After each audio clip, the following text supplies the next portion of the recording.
Hai adik-adik, kembali lagi dengan Kak Rina di online class 101. Kali ini kita akan belajar kelas 3, tema 3, subtema 1, aneka benda di sekitarku. Di pembelajaran 6 ini ada pelajaran bahasa Indonesia, matematika, dan PPKN ya adik-adik di halaman 50 sampai 56. Nah, adik-adik untuk melihat video lain, adik-adik bisa klik di kanan atas seperti ini ya. Nanti akan ada playlist di tema tersebut. Kayak ini kan tema 3. Jadi ada video lain di tema 3 atau pembelajaran lainnya juga ada di bawah-bawahnya. Nah, atau kalau mau lihat tema lain atau kelas lain, klik di kolom deskripsi seperti ini. Nah, misalnya nih playlist kelas 1, kelas 2, kelas 3, nanti semua temanya ada di sana. Misalnya adik-adik mau lihat tema lain di kelas 3. Nah, nanti klik biru-birunya di bagian ini.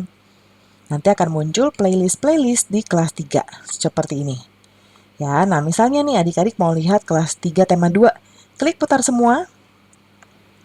Nanti video pertama yang diputar adalah video Hai dengan Kak, halaman yang kan Fatima. terawal, ya. Seperti ini. Nah, ini halaman 1 sampai 4 dan seterusnya berurutan sampai temanya berakhir. Ya, diklik aja, ya.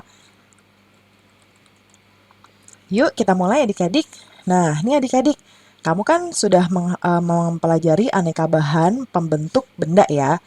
Selanjutnya, kita akan menyelidiki bahan yang sesuai untuk benda-benda tertentu.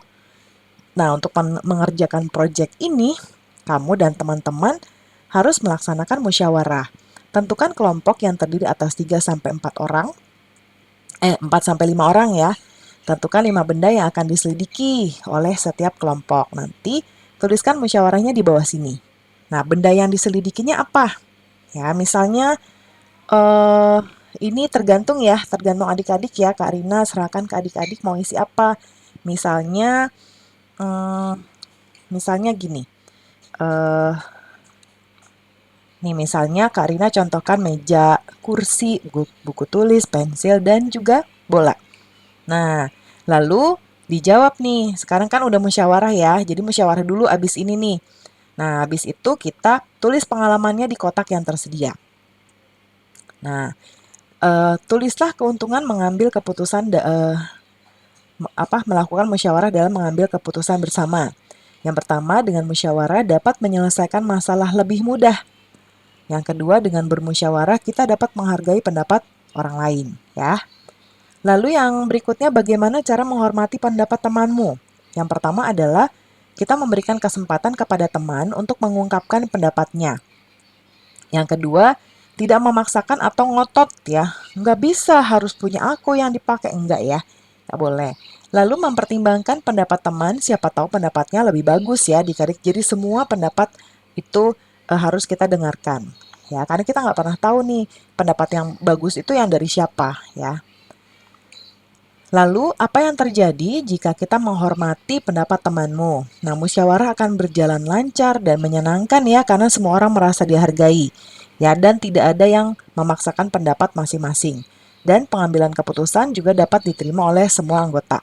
Nah, adik-adik kalau misalnya jawabannya terlalu panjang nih ya, kan ada kadang-kadang ada yang komentar, Karina jawabannya terlalu panjang bisa disingkat. Misalnya, adik-adik mau jawab musyawarah akan berjalan lancar aja titik. Nggak apa-apa ya. Namun lebih lengkap lebih baik ya. Berikutnya, ceritakan pengalamanmu mengenai menghargai. Ceritakan pengalamanmu menghargai pendapat orang lain saat bermusyawarah. Contoh ya. Nah, ini juga agak panjang karena ini bercerita ya. Ini nanti boleh menggunakan pengalaman adik-adik aja. Kalimatnya nanti boleh melihat dari contoh Karina ya.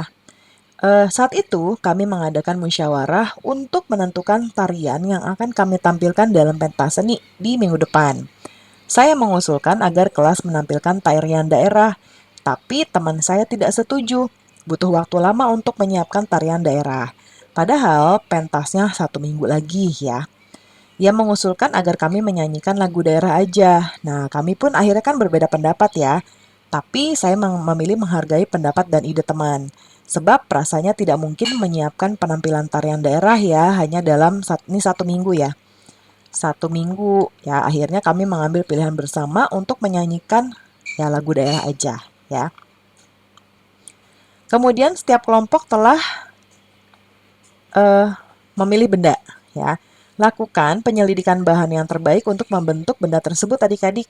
Nah, kamu harus memilih bahan yang tepat untuk membuat benda. Karena pemilihan bahan dapat dijadikan benda berfungsi maksimal. Apa bahan yang baik untuk membuat daun jendela? Ya, nih kayak gini nih. Daun jendela tuh yang seperti ini yang bisa dibuka-buka, yaitu namanya kita sebut daun jendela. Mungkin dari kayu ya adik-adik, atau aluminium, atau kaca. Nah, dari mana ya? Nah, sekarang untuk memecahkannya, selidiki bersama. Langkah kerjanya adalah sebagai berikut. Nah, di sini tentukan benda yang akan diselidiki, pilih benda di sekitarmu. Kemudian, isilah tabel di bawah ini. Perhatikan contoh nomor 1. Nah, tadi contoh daun jendela ya. Kalau dibuat dari kayu, ya. Kemudian kelebihannya apa nih? Ini kolom kelebihan. Ya, kuat. Beberapa jenis kayu dapat bertahan ratusan kayu, contohnya kayu jati ya.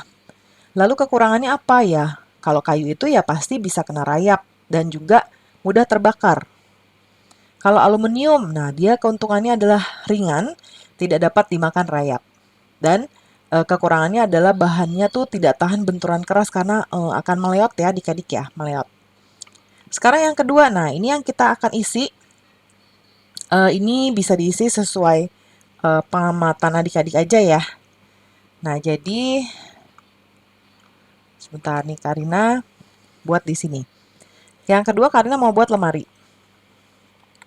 Ya. Nah, lemari ini Karina akan buat 2, yaitu lemari kayu dan kaca. Nah, Karina kayu dulu deh, takutnya nggak muat ya. Kayu itu kuat, kemudian dan mudah dibentuk.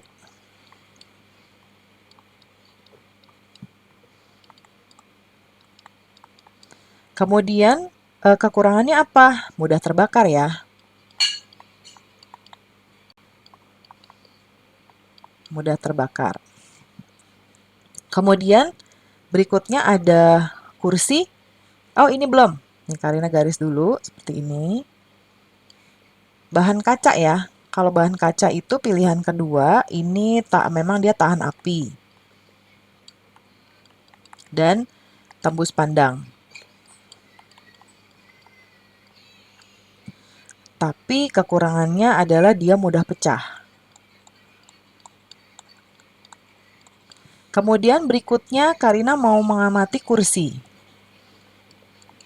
Nah, kalau kursi bisa dari kayu atau kain. Karina buat kayu dulu ya. Yang kayu pastinya kuat dan mudah dibentuk.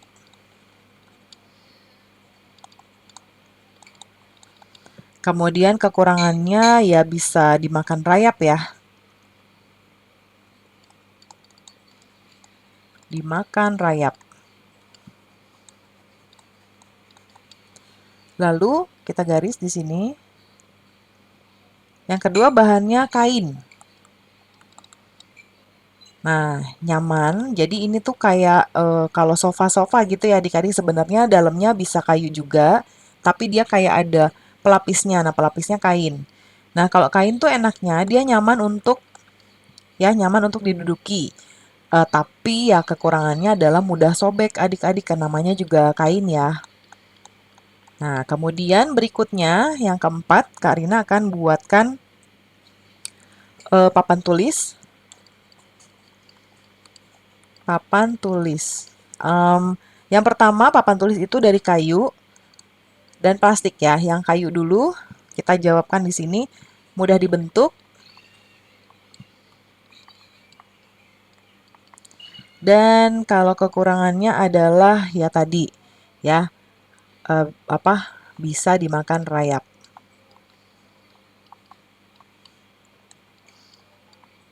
Lalu kita garis di sini. Bahan kedua plastik. Bahan kedua plastik. Kalau plastik itu kuat dan awet. Nah, kekurangannya adalah meleleh. Ya, mudah meleleh kalau kena api. Kemudian berikutnya buku tulis. Buku tulis. Nah, buku tulis ini ada yang dari kertas, Dan plastik kita buat kertas dulu ya, ringan dan menyerap tinta. Kemudian kekurangannya adalah dia mudah sobek. Ya, mudah sobek, Karina tulis sobek dan tidak tahan air. Tahan air. Kemudian bisa juga pakai plastik. Tapi kalau pakai plastik itu ya kekuatannya atau keuntungannya adalah kuat dan tidak mudah sobek. Tapi kekurangannya adalah tidak menyerap keringat ya, tidak menyerap air ya adik-adik ya. Tidak menyerap air. Nah, nggak muat jadi ke bawah ya adik-adik. Yang terakhir bukan ya? Iya, yang terakhir ya. Yang keenam, penggaris. Penggaris. Kalau penggaris, Karina akan buat dari kayu dulu. Nah, kuat dan mudah dibentuk. Ini dan ya adik-adik ya. Dan mudah dibentuk. Nah, terus kalau kekurangannya ya kalau dia dari kayu ya mudah patah ya. Mudah patah. Kita garis di sini. Sekarang dari aluminium. Nah, dari aluminium ini dia pastinya kuat dan ringan. Tapi kalau dari aluminium itu mudah bengkok. Mudah bengkok. Nah, Karina pakai tulisan Latin ya adik-adik ya. Latin campur tulisan biasa. Seperti ini ya, mudah dibaca ya. Oke, nanti kalau ini apa ya bacaannya, dengar Karina sambil ngomong. Diulang lagi videonya ya adik-adik ya. Oke, yuk kita lanjut. Sekarang pilihlah satu benda yang telah kamu selidiki.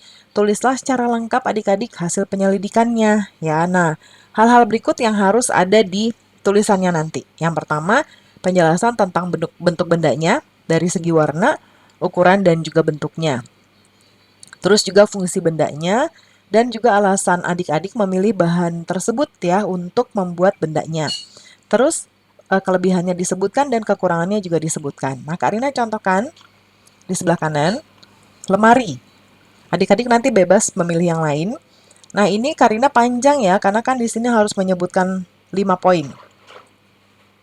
Yang pertama, lemari adalah perabotan rumah tangga yang berbentuk segi empat, memiliki permukaan yang datar dan di beberapa bagian terdapat kaca.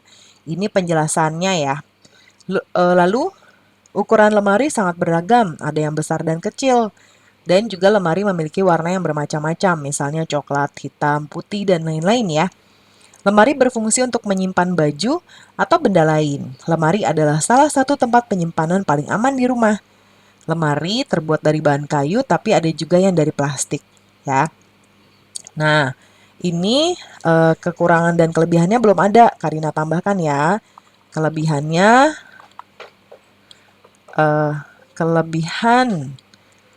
bahan kayu adalah kuat dan mudah dibentuk.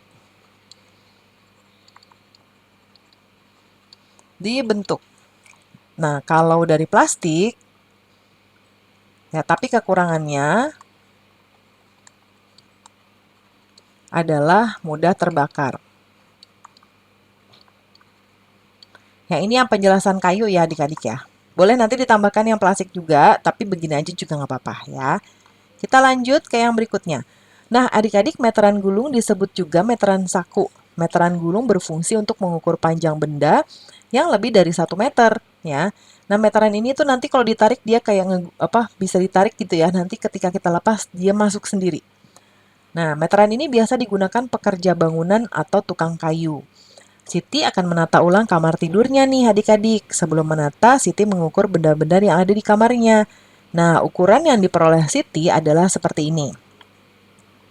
Ya. Nah, kita ambil kita bantu Siti untuk menemukan ukurannya. Ya, kalau 254 cm itu berarti jadinya berapa meter dan berapa senti. Ini sebetulnya caranya seperti kita memisahkan nilai tempat ya adik-adik ya. Namun kita hanya memisahkan nilai tempat ratusan dan puluhannya aja. Jadi yang puluhan ini adalah kita masukkan puluhan dan satuannya ya. Seperti ini. Ini kan 200-an ya, jadi kita tulis 200. Lalu ini harusnya kan 50-an dan 4 satuan, tapi yang ini digabung. Jadinya langsung aja 54. Lalu yang berikutnya 390 itu 300 dan 90. Yang ini 300 dan 65. Yang ini 900 dan nolnya nggak usah dihitung ya, jadi 9. Dan kalau ini 400, ini jadi kosong ya. Tukang membutuhkan bahan kayu untuk membuat meja adik-adik. Bahan kayu yang diperlukan adalah 250 cm. Pilih bahan kayu yang sesuai kebutuhan. 250 meter itu berarti 2 meter. Oh sebentar adik-adik. Nah yang ini maksudnya 200 meter itu Karina koreksi ya. Nah ini nolnya nggak ada. Nah ya kan. Tuh. Kayak gini ya. Dikoreksi adik-adik ya. Yuk, kita lanjut sekarang. Berarti 2 meter dan 50 ya. Berarti yang mana nih? Yang ini ya. Kita centang atau kita silang? Centang aja deh ya. Nah. Sekarang kain yang dibutuhkan untuk membuat baju 2 meter. Pilihlah kain sesuai kebutuhan. Kalau ini 120 tambah 180 itu 300 cm. Ini 2 meter tambah 200 cm tuh 4 meter atau 400 cm. Kalau ini 200 cm. Nah, yang ini adik-adik ya. Wah, pembelajaran kita sudah selesai adik-adik. Terima kasih sudah menonton sampai akhir. Mohon dimaafkan apabila ada kesalahan dalam perkataan maupun dalam materi yang diberikan. Sampai jumpa di pembelajaran berikutnya ya. Dadah!